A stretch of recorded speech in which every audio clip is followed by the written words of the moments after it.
بلوچستان کے شہر لورالائی سے گدروشیا پوائنٹ کے نمائندے ملک امانت حسین کاکزئی کی رپورٹ کے مطابق لورالائی میں گزشتہ روز ٹریفک درست کرنے کی ڈپٹی کمشنر میران بلوچ کی صدارت میں ہونے والی میٹنگ پر کٹوی موڑ تا باچا خان چوک، جناح مارکیٹ، باچا خان چوک تا تحصیل روڈ اسپتال تک نو پارکنگ پر عمل درآمد شروع کر دیا گیا۔ اس سلسلے میں ڈپٹی کمشنر لورالائی میران بلوچ نے 20 لیویز اہلکاروں کے آرڈر ان علاقوں میں ٹریفک درست کرنے کے لیے کر دیے جو ٹریفک پولیس کے ساتھ مکمل کوارڈینیشن کے ساتھ چلیں گے۔ ان روڈز میں نو پارکنگ صبح 8 بجے سے رات 8 بجے تک کی جائے گی۔ آج ٹریفک اور لیویز اہلکاروں نے ان 3 روڈز پر کارروائی کر کے مکمل کھول دیے۔ دکانوں کے باہر سامان رکھنے کی بالکل اجازت نہیں ہوگی۔ روڈ سے گاڑیاں، موٹر سائیکلیں اور دکانداروں کا سامان اٹھوا دیا گیا۔ عوامی حلقوں نے ضلع انتظامیہ کی اس کارروائی کو سراہتے ہوئے مطالبہ کیا کہ نو پارکنگ والے روڈز میں فٹ پاتھ کو بھی خالی کرایا جائے اور ان غریب ریڑھی والوں کے لیے ریڑیاں کھڑی کرنے کا بندوبست کیا جائے تاکہ ان کا روزگار متاثر نہ ہو۔ اس سلسلے میں لورالائی ٹریفک سارجنٹ منظور حسنی نے میڈیا کو بتایا کہ ضلع انتظامیہ میونسپل کمیٹی کی طرف سے تمام جو بھی ہے ضمانت بازی کرنے کے مقصد کا فیصلہ کیا ہے کہ جو تحصیل روڈ ہے چونکہ یہاں پہ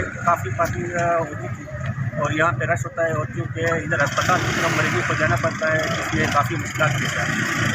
اس بیس پہ میونسپل کمیٹی جناب ڈپٹی کمشنر صاحب نے نوٹیفکیشن جاری کیا ہے کہ تحصیل روڈ اور جناح مارکیٹ اور اس کے علاوہ کٹوی موڑ سے لے کر باچا خان چوک تک تو اس کو نو پارکنگ زون کلیئر کرتے ہیں۔